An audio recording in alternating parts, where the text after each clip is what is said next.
evening, everyone. Welcome to Rotor Talk Live, Season 8, Episode 24. Very special guest, Sally French rebroadcast. Hope everyone is doing well this evening.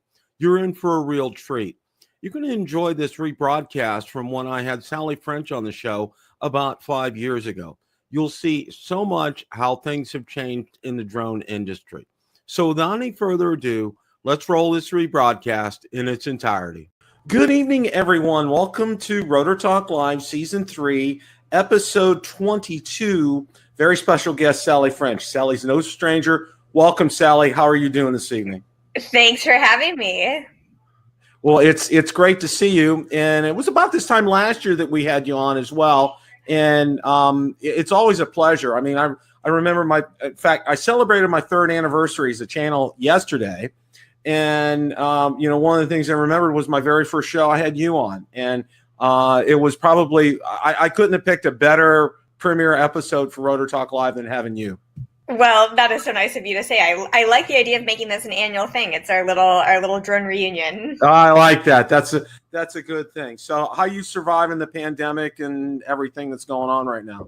You know, things are obviously wild. I mean, in a lot of ways, we're all going through the same things here in the drone community. So, it's like we're all in this together. And, even in the drone industry, sometimes people are divided over, different thoughts on UTM or drone delivery. But this is a time that I think we can all come together and support each other. I'm really sad to hear the news about AirMap's offices being burned down. Yeah, that was a real tragedy. And you're right. It's a time for everybody to come together. I mean, it was bad enough having the pandemic, and then now the riots that have happened and the lawlessness that's happened. And, we're just hoping and praying, that this just gets quelled quickly. And I thought it was going to be immune living in Tampa. I didn't think, well, sure enough, it happened in Tampa overnight. We had problems in Tampa. I mean, we're not a major city, and it still happened. So it's like nobody's immune from this, which is really unfortunate.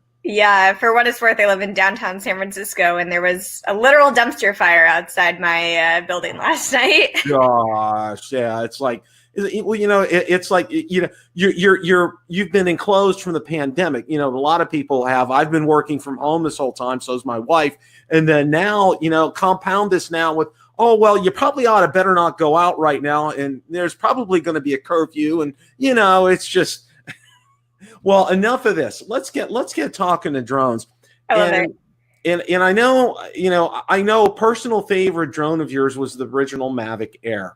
I know you've really you have made no secret. You absolutely love that drone. And I'll tell you what, it was a favorite of mine as well. Of course, it had some weaknesses with the Wi-Fi, the signal strength, and I think for me, well, for a lot of people, it was sounding like a hornet's nest. A lot of people did that. And, we had a lot of thoughts and theories on what DJI would do with the Mavic Air 2. But you know what? I think they blew it out of the water. I mean, they just hit a home run. What do you think about the Mavic Air 2? I have one coming in the mail soon. It should be hopefully arriving in a couple of days, and hopefully it's safe to leave outside and go actually fly it. I think, this drone is something that's really a dream for photographers, especially, and it seems like DJI is totally leaning into that camp of people who want to up their photography game. And so, I always wonder when a new drone comes out, what can they do to make it better and to make it something worth paying more than the last one? And, I really think that they nailed it, and they managed to find something unique. The 48 megapixel photos are something that people are really, really interested in. And, I know there's some questions about how that technology works, but the idea that you can get so much detail on a subject, I see a lot of use cases where something like that could be really interesting for a photographer.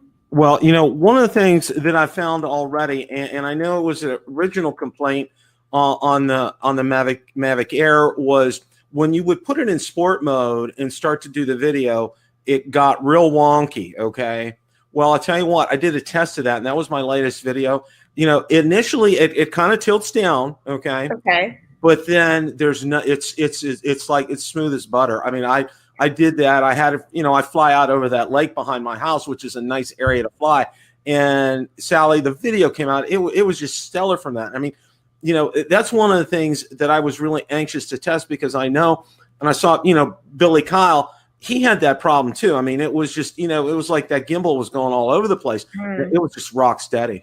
That's good to know because, I talk to a lot of photographers and I say, don't fly fast because you're going to get really unstable video. It's not going to look good. So I'm really glad to hear you say that actually. Well, one of the other things was that my number one thing that I have been most impressed with this drone is the runtime. Okay.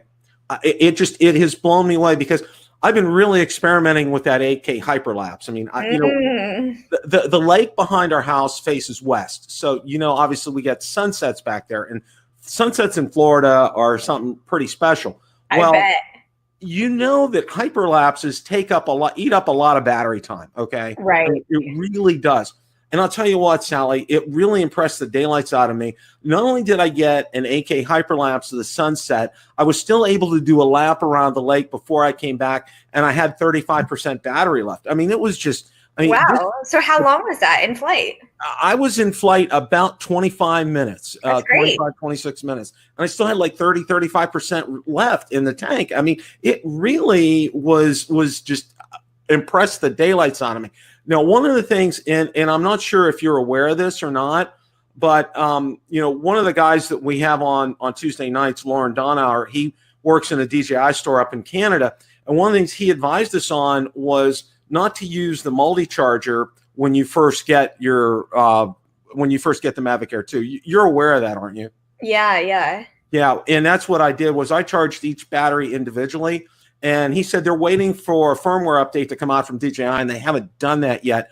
But there's an obvious issue because evidently it has to do with battery activation. And if you don't do that, you could brick each of your batteries when you do that. Oh, okay. Interesting. Yeah. So, it kind of pays to know some people. He's been fantastic, and I loved having him on the show. But he unfortunately won't be able to be on until the end of July because he's under a non-disclosure agreement. So... yeah, so that means something else is coming probably in July. So, from DJI? Yeah, so stay tuned. I mean, he kind of dropped some hints about the Mavic 3. So I love it. Bill the drone reviewer has all the secrets. Well, he's actually been, and I got to say this, Sally, he's been the most reliable person in terms of what I hear in terms of rumors and things. His have all panned out. I mean, from the past 2 years, everything he said has been spot on, 100% accurate. And that's why, he just asked one time to come on the show to clarify some things, and then I've just had him on. I mean, he's just been so good. And he also runs a very good organization. And I thought I'm going to send you some links to that. There's a Facebook page. It's called Drones for Good International. He has a Facebook page on that. And I think it would be really good for you to take a look at this. And he gets a lot from Romeo Dersher. I know you know who Romeo Dersher is. And Romeo's a great friend of mine as well, too. And really promoting the idea of, just these instances of, drones finding people that were lost or, criminal activities, that type of thing. Just the good that drones can do. And it's really kind of emphasized on this Facebook page. So I think that'd be something you might want to be interested in. I think that would be a real good thing. Totally. I'll check it out. One of the other things with the Mavic Air 2, and this is just, okay, I'm going to say this. It's the DJI Fly app. All right. Yeah. And okay, I love the app itself. I like it too. I think it's great. But the one thing, and it's just one of my other co-hosts and I, it's just one of our pet peeves. DJI uses white lettering. Okay. And the background of the sky, a lot of times I can't see like battery or, telemetry data or stuff because it's white on like a white background. And it's like impossible to see. It's like, okay, DJI, I used to be a programmer, so I know it's not that hard to change a color of a font, Yeah. I've never thought about that, but that makes total sense. Yeah, it's really been something that's, for me, it's like, I want to be able to see that. I really want to be able to see that. And I think one of the other things you're really going to like, it's another one of my favorites on the Mavic Air 2 is that controller. Okay. there's no now in terms of your antenna is built in the when you open up the cradle, that's your antenna, okay? And you don't have to point it, down. You have to point it up. It's constantly going to get your best signal out. And, with that OcuSync 2.0. And I mean, the range on this has been, I've had it out. I don't usually fly more than 2,500, 3,000 feet away. It's been strong. The signal, my FPV view has just been fantastic. There's been no issues with that. But I think as far as the controller is concerned, that grip that you have on that, it's a lot like, it's built like the smart controller, okay? It has that nice grip on it. It's easy to hold. And, I absolutely love it. I think they hit a home run when they built this controller. That's good to know. And I'm so excited about the OcuSync. I remember when the early Phantoms were coming out and people would ask me what the range was. And I would say, why does it really matter? Because you don't want to fly the drone farther than you can see. But now you have these use cases of people using Mavics for delivery. And it's so important to have something like OcuSync and get a super long range out of something cheap like a Mavic 2. Oh, yeah. And the other thing that I found with this, too, is, one of the things that Lauren advised us on was the SD card, because you really need to be careful with what type of SD card that you pick for this, because, you realize, especially when it's doing like an 8K hyperlapse, that's all done on the aircraft. Okay.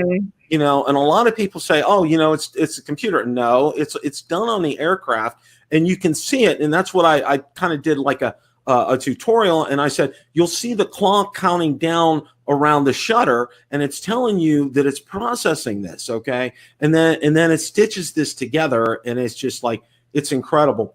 One of the things that, and I'm glad we're talking about, don't have it yet, because I'm gonna be able to help you out and give you. You're making me excited.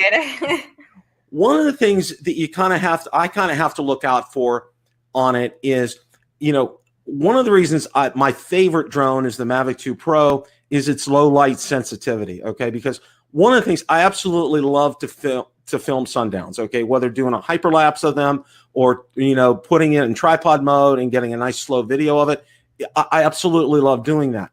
But the low light sensitivity on the Mavic Air 2, it's not the Mavic 2 Pro. Okay, so I did an 8K hyperlapse the other night. And then I had to take it in. I use DaVinci Resolve for my editor, and I had to go in there and I had to brighten it and lighten it up because it was just, the surrounding area was just too dark. It just doesn't pull that light in like the Mavic 2 Pro. It's, for example, one of my friends from New Jersey, Ron Brown, he and I and our wives went over to Reddington Beach, which is one of the beaches by us here. And we filmed a sunset at night, and he had the original Mavic Pro and I was doing the Mavic 2 Pro, but you could see, he says, oh my gosh, Bill, he's looking at my screen and he's looking at his, it was like night and day in terms of, the light sensitivity. Interesting.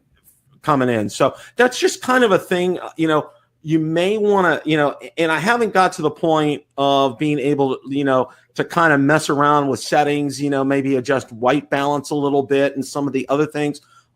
It's not the other thing with the DJI Fly app, and I love it. It's doesn't have that deep menu system that the Go 4 app has. Okay. Yeah, it's definitely much simpler and sort of geared towards the newbies. Yeah, and that's a thing. That's a huge plus for that. But one of the side notes of that is it's not as robust with your camera settings. Okay. Yeah. And we get kind of spoiled. And I know you, because, with the DJI Go 4, I know you're spoiled because you're so used to using it. And then you come back to this and it's nice, but, you're like, where's this? I can't. And then you find out you can't do this. Well, one of the other things is, with it having OcuSync 2.0, it's going to be able to work with a smart controller. Do you have a smart controller? No, I don't. But okay. I'll have to get one. You know what? I tell you what. You can pry my cold dead hands off of everything else except the smart controller. Okay, because I think that's the greatest invention ever since sliced bread. All right, I love it. It's just I went out on a whim, and I was one of those ones. I was like, oh, it's too small. The screen's small. I was just being negative Nelly on it. and then I got it, and I'll tell you what, Sally, it's just like you can't pry my hands off it. It's so easy to use.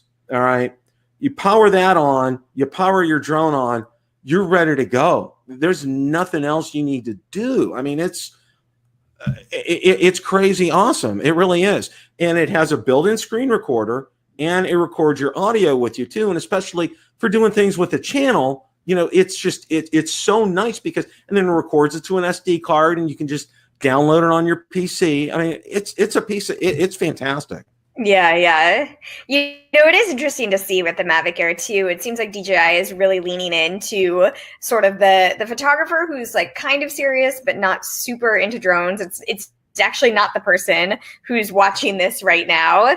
It is sort of someone who doesn't know so much about drones and wants to keep it nice and simple. And I will say the one thing I really liked about it was I was flying the Mavic Mini in Hawaii, and I got this great shot of a turtle overhead.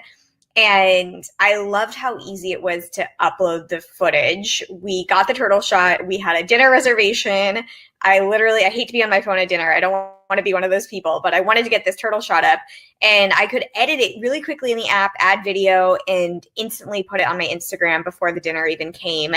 And that is the one thing that, I know they've simplified a lot of features in the app, but making it easy to upload video immediately when you're excited about it, I think that's what's sort of going to make drones hit the mainstream. It's like, I saw this turtle, I'm excited about it. It's on my Instagram now, and it's done. It's not like you have to come back and edit it. It's so interesting to see they're trying to reach a different sort of audience. Yeah, that's, the ability to be able to do that is just, I think it's incredible because, it's like, you don't have to mess around. You don't have to download it, onto your PC and then put it into an editor and do right. all the stuff. Boom, you can do it. It has there's some canned music that you can use. Totally. And it's not bad. It works. All that, and it works. I mean, it's, for a lot of people who just want to get some quick shots out there, it's perfect. It really, right. I'm so interested now to hear you say that we might have a Mavic 3 coming out later this summer, because I love how DJI is sort of differentiating. Like, the Mavic 3 is for the serious photographer. I mean, the Mavic 2, the sensor is twice as big as the Mavic Air 2's sensor, so of course the photo quality is going to be better. So it's kind of like, if you're this super serious drone person, then you get the Mavic 3 coming out this summer maybe. And if you're like this casual photographer who, wants to spend $800 and get fun shots on your vacation, like the Mavic Air 2 is so good. And the one other thing I really like, I mean, it's like when you hold the Mavic Mini in your hand and then you hold the Mavic Air 2 in your hand, you can tell. I mean, it's just the weight, and I know the whole thing about the Mini was the 259 grams. Okay? Yeah. The whole thing about that. And I love the Mavic Mini, but it's just like the Achilles heel. See, and I think you probably, San Francisco's known to be kind of windy. Well, Florida down here as well, especially near the coast, it's very windy. And, there's just a lot of times, I can take up every drone except the Mini. You can't get it up there. I mean, if it's like 15-mile-an-hour winds, forget it. It's not, totally. It's not gonna work. I agree. The wind, that for me, the Mavic Mini made me nervous. I mean, like, I remember flying it in Hawaii, and there were multiple times that I just was like, I'm not gonna take this off. I don't want to risk it. Yeah. And what's going to be nice is when we finally get back to traveling, is to be able to take, the Mavic Air 2 is a great drone to travel with because totally. It's like it's going to be able to fit in my overnight bag, which is fantastic. Right. I don't have to lug out a big bag. And one of the other things that I wanted to ask you about was, and this is just in terms of general with DJI, the trend is going from, the Phantom series having something big and bulky to portability. I mean, DJI really kind of made that very clear in terms of where the direction that they're heading. Yeah. I mean, it just makes so much sense. I honestly, this is so bad, but I think the last time I flew a Phantom is, I want to say 2 years ago, and people are like probably throwing tomatoes at their screen right now. But it's It's so cumbersome. It's so annoying. I usually take my drone when I travel, and I'm the person who's too cheap to pay for the check-in bags. And so the fact that, I mean, the Mavic Mini, I can fit, if it's the winter, I can fit it in my pea coat pocket is just insane. So I want to be able to travel light and not carry a bunch of stuff with me. I mean, even like I love to just go out on walks. San Francisco's so nice to just go walk around and find some like cool random parking lot. And I'm not going to like casually walk with my Phantom, but it's easy to just throw the Mavic Air 2 in my purse. And so, you know, DJI is doing everything they can to make flying a drone less cumbersome. And so we talked about, you know, they've made it so much easier to upload stuff to Instagram immediately after you've taken it. You don't even need to pull out the SD card and put it in your computer. That makes it less cumbersome. Same with just carrying it around. If I can just throw it in my purse, like, of course I'm going to fly more often. Oh yeah, you know, well, one of the things that a lot of people, I was able to. There's an app called Prism Live. I don't know if you've heard of that before or not. You know, because a lot of people asked me when the Mini first came out, you know, can you be able to go live with it? And I said no, there's no capabilities in the Fly app. However, with Prism Live, you can do that, and I actually did a demo of that, which was real interesting. And there's a way now. It's very easy to do that with Android devices, but with Apple devices, not so. I mean, there's a procedure and there's a way to follow that. Well, I found out from one of my friends, he tried that with the Mavic Air 2, and he said he almost lost connection with it. It all, you know, it was pretty bad. So, you know, he said at this point, but you know, I'm hopeful because, you know, that's been such a neat platform to be able to go live while you're out flying, whether it's on Facebook or on YouTube, you know, and just share with your audience, and you know, look, they can see the same experience that you're getting as well. You know, interesting. It really is. You know, one of the other things that just came up recently, and I wanted to kind of run this by you, was, you know, Autel, you know, made this recent change to the Evo 2, and it kind of just blew my mind away. They raised the ceiling height to what? It was like, I don't know, 16,000 feet. Higher than you would fly, yeah. I'm like, why? Okay. What, you know, it's like, doesn't Autel, okay, I'm going to back up here, all right? My first drone was an Autel X-Star Premium, all right? I love the X-Star Premium, yeah. Or the Orange Pumpkin, okay? That's what everybody called it. Yeah. It was the Orange Pumpkin. And Sally, Autel makes excellent hardware. I absolutely, I have to say this without a doubt. It's rock solid, okay? You know, and I actually, through, you know, Rick Smith from Drone Valley, I got to fly the Evo 1, his Evo 1. And it was steady. It was rock steady. It was solid. It was well built. The big Achilles heel for Autel, in my opinion, has always been the software, okay? You know, in fact, when I sold my X-Star Premium, their software firmware update was a beta, and it never got published. And, you know, that's when the Evo came out. So they never really published a second one. And, you know, it's like time after time again, Autel, when they come out, you know, it's like, okay, they have a horizon tilt issue with the Evo 1. They had to fix that. They've been more responsive. But, you know, it's like, okay, just you know, why do you do something like this? You know, obviously it's against rules in our country. So why do you do that? Yeah. I mean, you know, in a lot of ways, I wonder if they got complaints that people wanted to fly over the 400-foot ceiling, so they just said, fine, we'll lift it. And they didn't want to take the extra step that DJI has done, where DJI is so smart about it. They say, you know, most users, again, aren't watching Build the Drone Reviewer. Most users probably don't even know you can't fly higher than 400 feet. So we are going to limit you because, you know, the reality is, customers and people are dumb and people don't read the user manual. And so we are going to prevent you from doing anything dumb.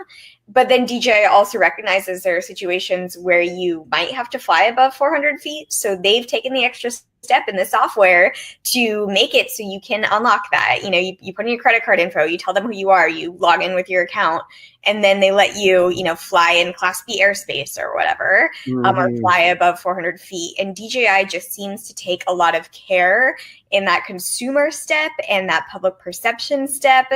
And Autel makes great hardware, but they are less concerned about, I would call it the user experience.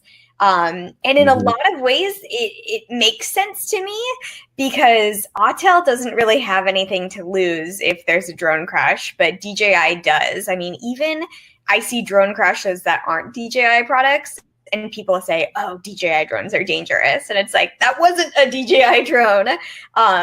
But when there's a drone crash, DJI is the company that takes the hit. And the smaller guys like Autel don't. So I think, you know, they don't have incentive to be as cautious the way DJI has huge incentive to make sure there are no crashes. Well, you know, one of the interesting things that appeals to a lot of people is, you know, there's no geofencing with Autel drones. Okay. You know, same thing. Exactly. You know, you can basically fly anywhere you want. And we're going to touch on this in a minute, but, you know, remote ID is going to wipe that out. I mean, it's going to be, you know, the advantage that Autel had with this will be gone. You know, so, you know, it's like, why even have this advantage?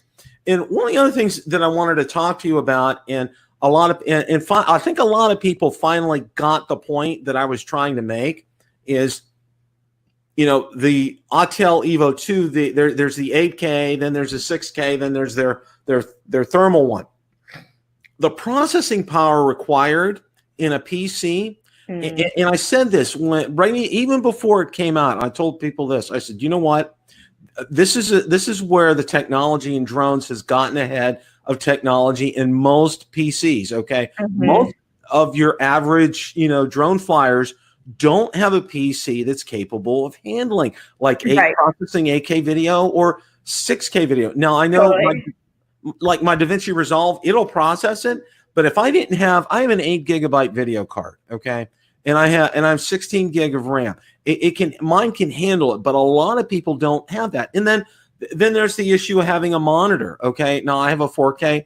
I have a TV as my second monitor, and it's in 4K. Now, you know, there's 8K televisions, but they're like $20,000. Right. Yes. That's what cracks me up is so many people get caught up in these specs like 8K. And I'm like, do you have an 8K TV? Yeah. If you do, I want to be friends with you. Yeah, exactly. You know, it's like, and that's what and finally, I think a lot of people understood where I was coming from, you know, and they were saying, well, oh, you know, I can process it through software. I can do this. I can do, well, you know what? Okay. If you can do it and get it to work, why don't you put a video together and put it out on YouTube so we can all learn? Because I'm telling you right now, okay, you know, I've been in IT for 30 years. I know what works. I know what doesn't work. Okay, it's really kind of, you know, and you know, going to remote ID. Okay, now you know we got that very not so wonderful day after Christmas present. You know, December 26th, we find out about remote ID. All right. And I know you, and I know myself, and I know all my, you know, Ron and Marcus and all the people that, you know, that I associate with, you know, we really put together some great comments to send out to the FAA. And of course, you know, there are these people that put these probably, you know, just put these horrible comments out there, probably littered with profanity, you know, and I said, okay, all right, you know, I got my comment in, you know, obviously they're going to have to do something because, you know, what they came up with was, you know, really, it was not a practical solution in any way, shape, or form. So what do we, you know, we go through the pandemic. Okay. So what's the FAA decide to do? Oh, we're going to go forward with this. And I'm like, okay, let me find a brick wall and hit my head. You know, Sally, it doesn't make any sense. I am pretty surprised just given how many big companies came out against the comments. I mean, there were a lot of comments coming from hobbyists who felt like the rules didn't make sense for them, and they're totally valid comments. And I'm so glad all those hobbyists wrote in. But what's interesting to me is that big players like Google or Wing, the I guess now sister company of Google, and DJI wrote comments against them, and it just seems to me like if these big companies that are very invested in the FAA are against the remote ID rules, who is for them is just sort of odd. And when you're at a point where the little hobbyist and Wing and DJI are all in agreement, like that says something for the industry, and then for the FAA to not go with it is just like very bizarre to me. It really does. And well, for example, my friend Marcus, he lives out in Meridian, Idaho. Okay. And he lives near the Snake River Canyon. That's Class G airspace. Okay. And Class G airspace, it's the Wild West. Okay. Right. Open your throttle up, go for it kind of thing. All right. So, his question, and it was a very valid point. All right.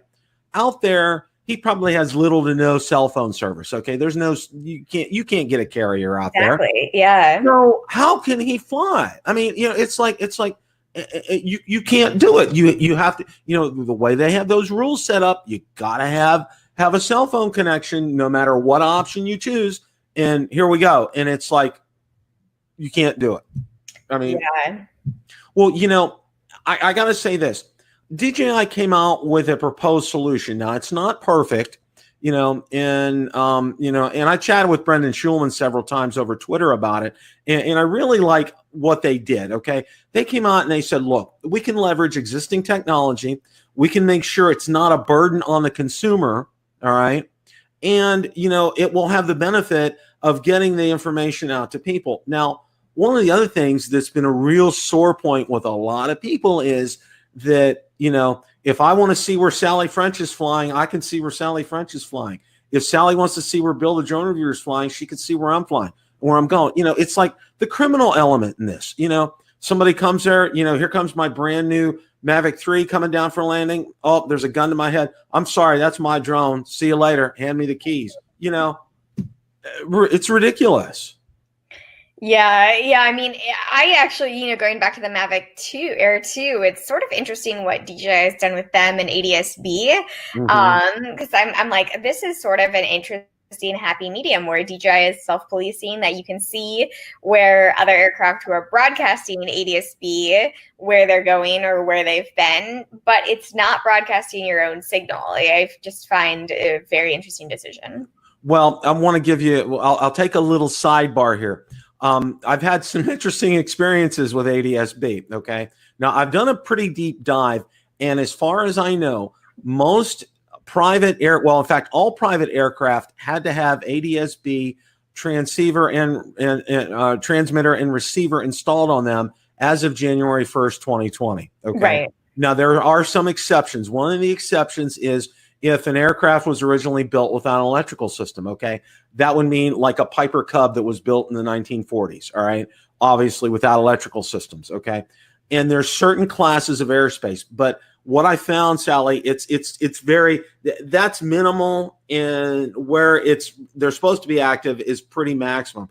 Now you can apply, and you can get a waiver not to do your ADS-B, but you have to have a good reason. So in other words, it should be there all the time. And let me tell you two instances. I put out a video about this. All right. I'm getting ready to take off. My Mavic Air 2's on the mat. I haven't started the engines yet. And I get a notification. Okay. This is aircraft in the area. So I go to open up the map. Okay. Now there's a filter, and you can filter from aircraft that are near it. It gives you by distance. Okay. So it was on the first one and there was nothing. I clicked to the second one. There was nothing. I clicked to the third one. There was nothing. Couldn't hear a plane in the sky. Okay. So I figured, okay, they're probably several miles away. All right. About 15 minutes later, I'm flying again. I'm getting ready to take off, and I'm hearing a plane, and you could hear it in my video audibly, clear. Okay. And it's like a Cessna. It's a private plane. He's probably less than 1,000 feet. All right. Nothing on my screen. I opened the other screen up, nothing on there. I mean, well, I forwarded this information to DJI, and I haven't heard anything back on this, but a lot of people were saying, well, oh, that's probably an aircraft that's in an exception, and the other one. And I'm like, okay, with the other one, I opened the map up and it wasn't there. It just, I don't know. So, and that's the only time, because where I live is, unfortunately, it's also a direct route to an Air Force base. Okay. And military aircraft, their ADSB, it's completely different, and it won't show up. So we won't see military aircraft. So I thought I'd throw that in as far as remote ID. Interesting. One of the other things that a lot of people have said, and there's going to be a cost involved with remote ID, and it's going to be, again, the burden is going to go to the consumer on this, which for me, I'm like, okay, I'm paying enough. I'm paying $900 for this drone, and and all the goodies with it, and I'll probably pay whether I get DJI Care Refresh or State Farm insurance or something. I'm paying probably close to $1,000 for all this. All right. And then now you're telling me I have to go and pay every time. I don't know if it's going to be a per flight use or an annual fee or a monthly fee. Exactly. No, it's like, okay, all right. I understand the government needs money to run on. I wasn't born yesterday, but it's like, okay. And I say this, as much as I think the Part 107 is a great thing. Okay. At $150 pop every 2 years, it's a money grab. All right. Really. Okay. My whole thing is this. All right. Let's not, there shouldn't be any cost involved, because, you're going to have your places, like good places like Kitty Hawk and AirMap and other places are going to, be charging customers for this. And, and it's like, okay, Kitty Hawk as a service is great, and paying for it is great. But having to pay for something that I really shouldn't have to pay for, it's just like, it's a conundrum here. It really is. Yeah. And, I think the biggest concern for me is the hobbyists, because at least, $150 every 2 years for your Part 107 is annoying. But, theoretically, you are a business, and, every business has, some sort of expenses that you have to pay. But the thing that makes me really afraid is how much the average photographer who is going on the trip to Hawaii is going to end up paying. And, those people are really, really important in building up the industry, because DJI's biggest consumers are all just the casual photographers, and their money is being invested into R&D to build the better stuff and the useful stuff, and, the stuff that the enterprise users are using. And so it's really, really important that we don't scare away the hobbyists. I talk about the people not watching Build a Drone Reviewer. And, sometimes it's easy to make fun of someone who's like a clueless drone pilot and just flying for fun, but they are really, really important to our industry in giving, drone companies the capital for R&D. And so if we're going to be charging them money, someone's going to say, I don't need a drone. Like, I'm going to get a GoPro and do underwater photography instead. Because for a casual photographer, they don't really care. They just want cool stuff for their Instagram. Yeah. And, and the last thing about remote ID is this, I know a lot of people, and in fact, I dabble in RC airplanes. All right. And, a lot of people from that organization, and I'm sorry, the name escapes me at the moment, they were very heavy lobbying against this as well, too, because part of that rule stated, the drone flyers can come over to their areas if they live within, a 5-mile radius of an airport. They can go to the fields and fly over there, Right. And I know these guys. And I'll tell you what, Sally, there's one that's right by me. I mean, you have to pay to join the club. It's not. But a lot of the ones, they have these runways that they have out there are incredible. They have a pit area where you can get set up. They usually have picnic facilities there. They're usually well run and well organized. And these guys are great guys. And you know what? I can tell you this. They'll spend $15,000 or $20,000 on some of these planes. Okay, they're really very serious about this, and they do some fantastic stuff. And I've been around them, and they're great guys.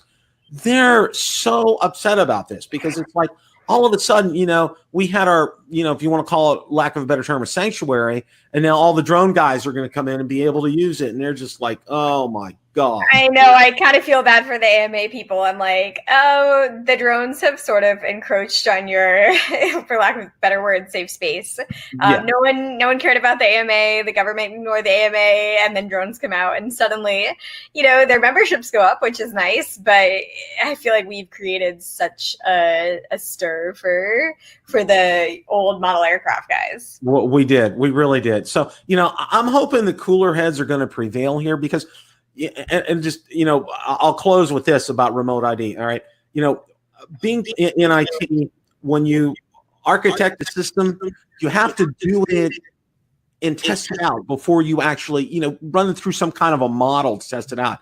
And I said this from the start, and I said this in my comment, this has never been vetted. This has never been tested out, the system that you proposed. It's just been it's somebody's idea that was put up on a whiteboard that said, you know what, let's run with it, and it hasn't been tested out. I mean, so, but you have some interesting articles lately that you posted, and, I want to stop and take a minute. I want to thank some people that have shown up. Jay Bird, thank you for the $5 super chat. Sam Burns is on tonight. Ben Thornton. Lon's here tonight. Thank you, Lon. Marcus is on. Thank you, Marcus. Ten Toes is here. Sally Johnson, JSK Enterprise, Stephen Fox, Metro Drones, Bill from Metro Drones. Thank you. John AZ is here. Thank you guys for showing up tonight. All right. One of the things, I really like, there were 3 articles that you had about, the FAA is going to be charging $300 for a virtual discussion. And I saw that, Sally, and I read through that, and I was just like, you have to be kidding me. Okay. You have to be kidding me. It's like, okay, I'll give you an example here. With COVID-19, one of the sites that I've been following on YouTube is MedCram.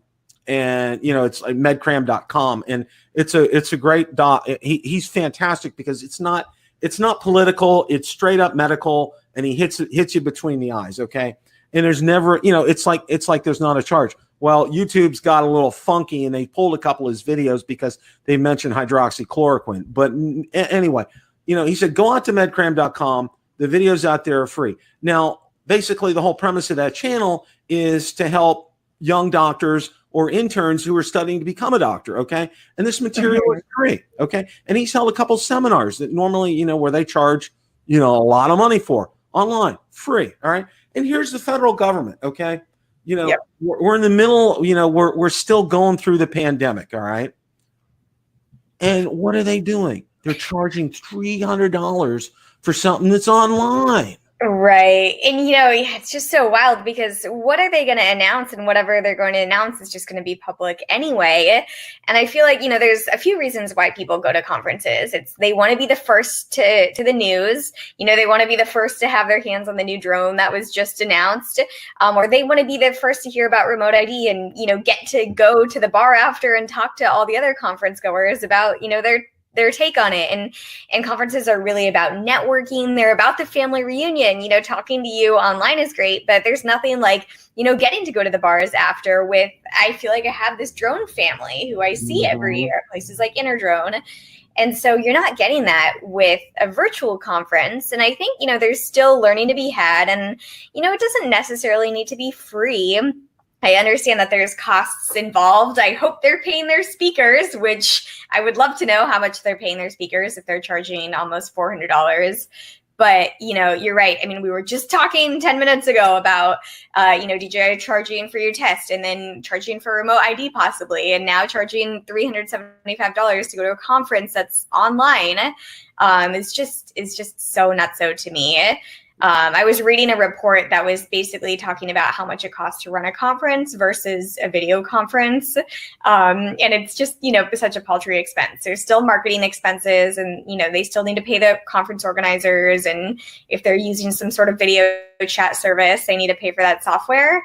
but they're not paying for the food or the hotel rooms or the cleaning, to rent the ballrooms and to provide the coffee. So to pay $375 is just wild. Yeah, that, I saw that. Is anyone in the comments going? I would love to know. Scratch your head. It just, it's just like one of these things. Doesn't, there's been so many, Sally, this is 2020 should probably be marked as the year of not making sense. Okay. Because, everything has not made sense to me this entire year. Okay. It's like, okay, well, it's like we figured, okay, I think, we became grandparents last year. Yeah. Right.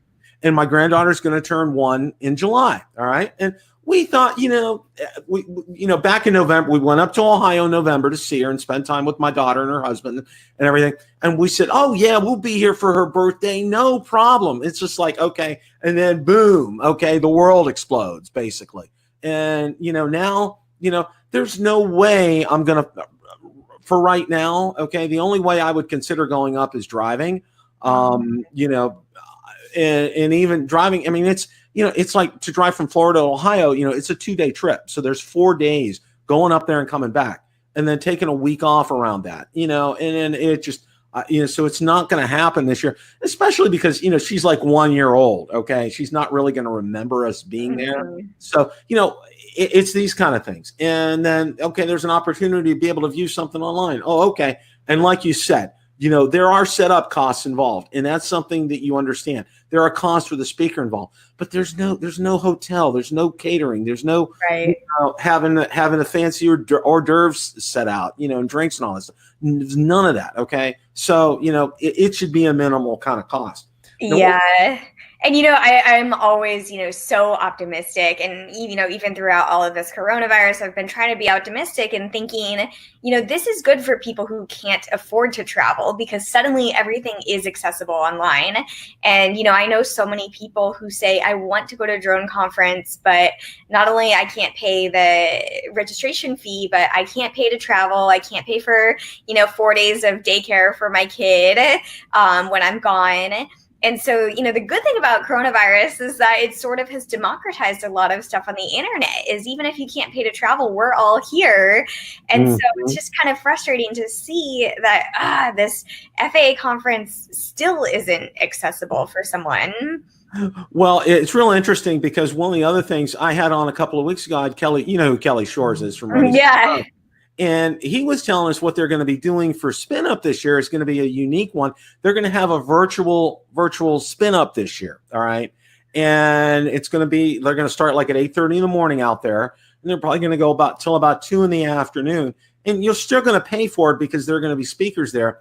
But he said, this just blew me away. Okay. His relationship with DJI is just, I have a pretty good relationship with DJI. I was able to get when they had the Mavic 2 launch event. Okay. I was able to get in. I mean, you gotta have a little bit of pull. And I have just that much pull. Okay. Mm-hmm. Kelly, you know what he said? You know what he told us? He said, DJI is giving them one of every consumer drone that they make to be able to give away at his conference. And that includes if they come out with one in July, like the Mavic 3. So they'll give away a Mini, they'll give away a Mavic Air 2, they'll give away a Mavic 2 series, and they'll give away a Mavic 3 probably as well. Maybe a Phantom 4. Who knows? I mean, it's just like, that's incredible. Now, what they're going to do is Kelly is good friends with Sean Oz, and Sean lives out in Colorado, and he's made arrangements for like probably about 4 weeks afterwards. They're going to have like a fly-in up there to where everybody can fly up. It's going to be maybe, I think, late September, October sometime, and be able to go flying. And it's Class G airspace.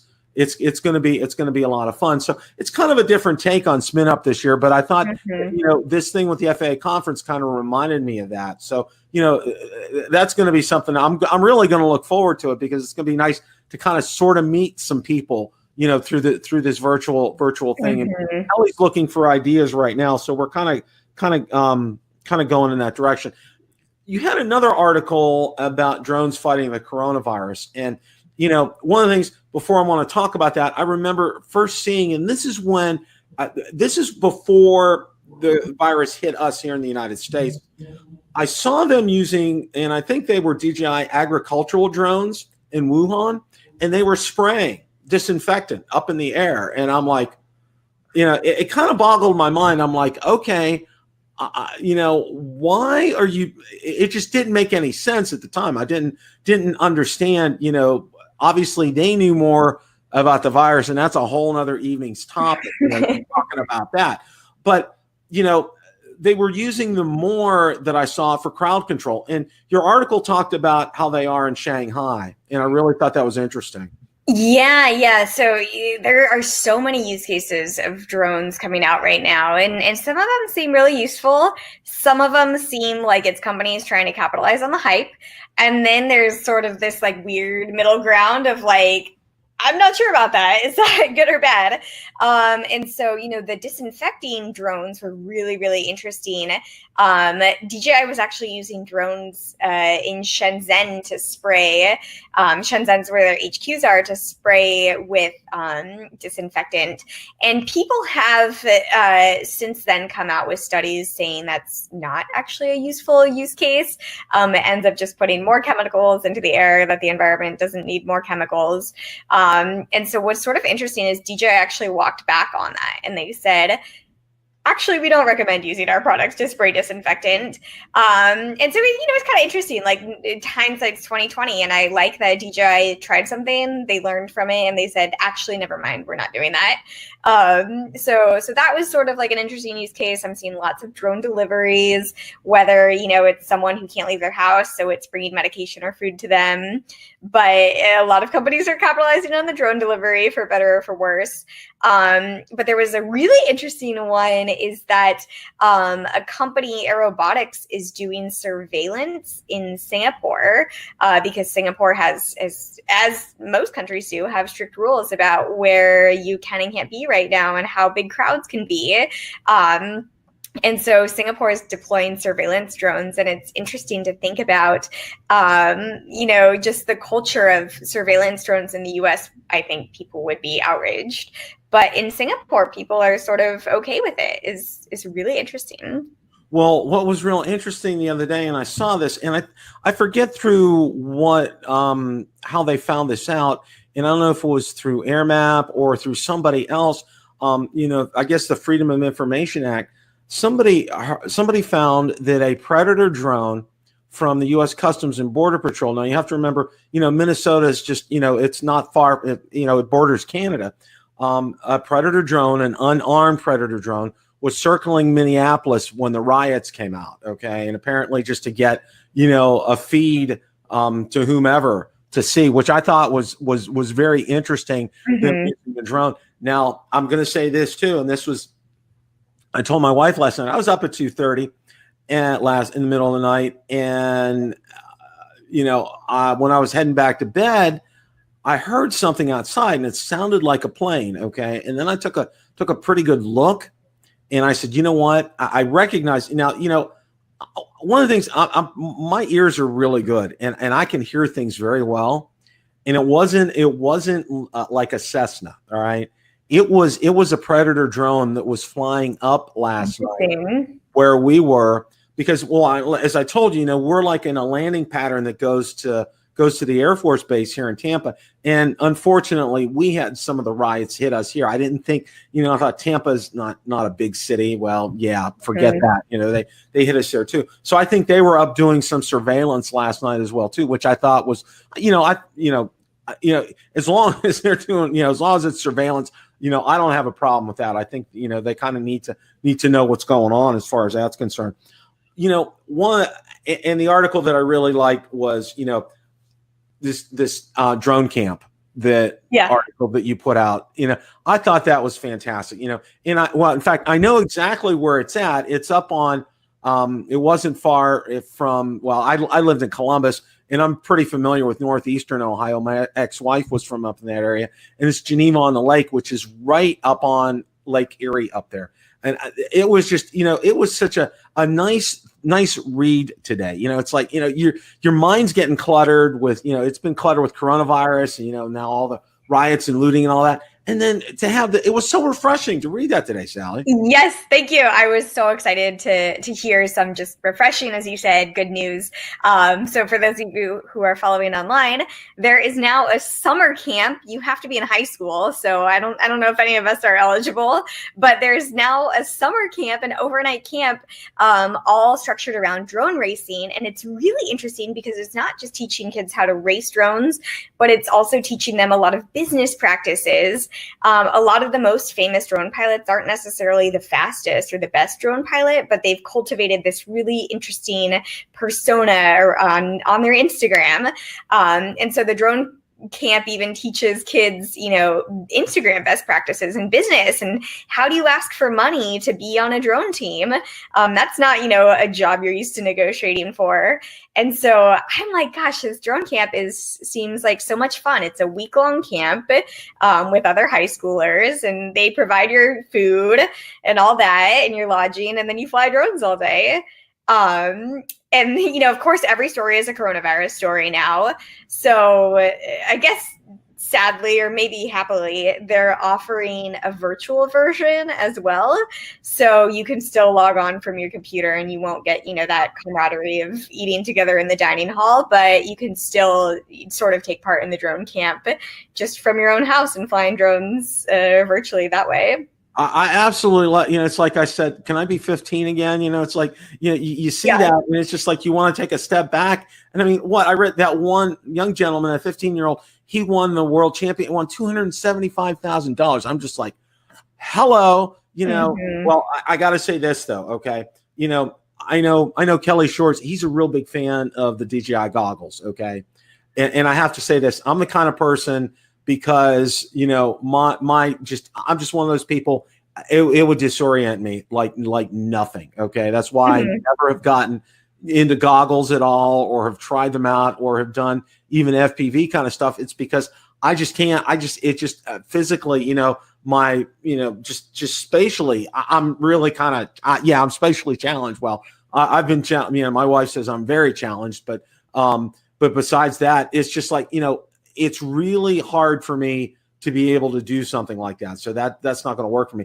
But kudos to these kids that are doing this. I mean, and like you said in the article, and what I really liked was, these kind of things open the doors for them to look into like, like DJI, Autel, other companies, for Skydio 2, open up the door for these kind of people to be able to come in and be engineers for them, right.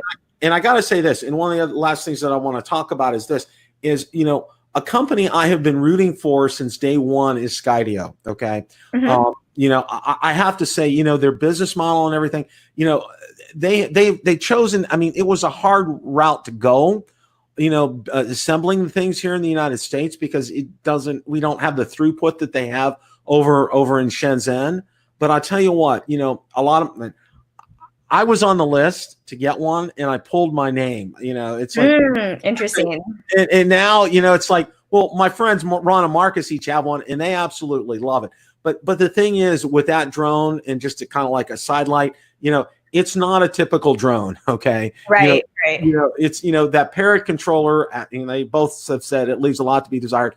But that beacon is just golden, the way it works and everything. And, there may be a point that I will definitely revisit that, because some of that video that comes off there, Sally, has just been fantastic. But I really like seeing American companies. I mean, it really is an American company succeeding. And I think they're doing a great job. And I think their customer service, from everything that everybody has told me, they have been off the charts and taking care of customers. Every story I've heard has been very favorable. So I mean, well, it sounds like they're looking to start up manufacturing again and start shipping those things this summer. So it'll be really interesting to hear what people actually think about the Skydio 2. As you said, everyone wants a drone that's not DJI. I mean, someone in the comment was like, Sally sounds like a DJI fangirl. And you're right. I think they make a great product, but I want a company to compete with DJI. And there's really not one yet. And, we were rooting for Autel. I was rooting for Unique. Those are both Chinese companies. But, you know, to have an American-made company, and that's such a hot topic right now, is drones made in the USA. Yeah. I think, you know, a lot of people are cheering for Skydio, and I'm really curious to see what they're like. That said, don't feel bad about pulling out your deposit. I always advise people. You know, it's like hindsight's always 20/20, as they say. Well, just to touch on this before we wrap things up, I bought a Hubsan Xeno 2 because I know Ron and Marcus have. In fact, they have a show on at 9 o'clock every Monday called Xeno Nation, and they talk usually about the Hubsan Xeno. Well, they came out with a second version of it, which is a bigger one. And it was a real disappointment. And let me tell you this, okay? You know, I purchased it and I sold it before I even flew it. Okay. It inherently has so many issues and so many problems. Right. In fact, you know, like the lens system on there, there's this lens flare every time that you hit the sun, and it's part of the lens, and it's something that they need to replace. Now, conversely, I have on order, and it's coming, is a FIMI X8 SE 2020. And I'll tell you what, the interest in that drone has gone off the charts. I have a group that started out at 0 people, and we're now approaching 800, and it's way past up the Hubsan Xeno 2 group that I have. And there's been a lot of, and it's a worldwide interest because it's a drone that, I'm seeing a lot of people from the UK, from Europe, from Southeast Asia, Australia. A lot of people are very interested in this drone and its capabilities. And it's a $400, it's $399. I mean, and from what Marcus has told me, and Ron has flown it too, it's a much better drone than the Xeno 2. So, Bill the Drone Reviewer isn't just the DJI guy.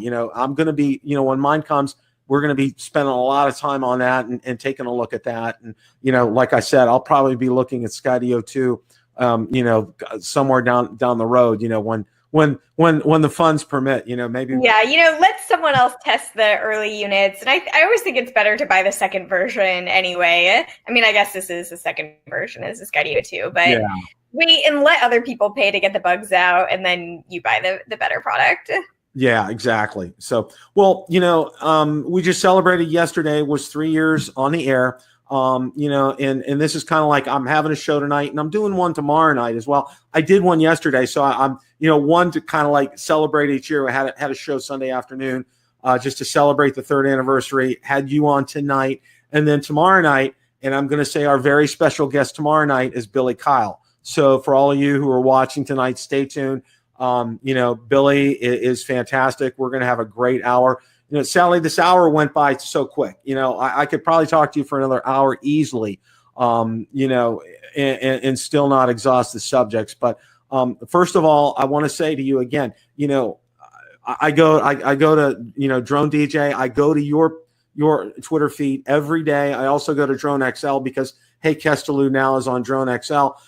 That's where I get the bulk of my information in terms of, what's going on every day. And Sally, your articles are always so well written. It's like, okay, I'm going to say this. All right. I'm not the grammar police, but I'll tell you what, your grammar is just spotless. It's flawless. Okay. And I appreciate that because, a lot of people have said my grammar's been like that too when I write. So, I really appreciate a well-written article. And if you guys haven't checked Sally out, please do so. I'll drop links in the description for you guys to do that. Her writing is fantastic. She stays on top of everything that's going on in the drone community. Plus, she has a regular full-time job too. So I mean, it's you are the jack of all trades. I'll tell you that, Sally. Well, thank you. I didn't pay you enough money to flatter me as much as you did, but I loved it. Well, so we're glad you're doing okay. I know it's just like one of those times right now.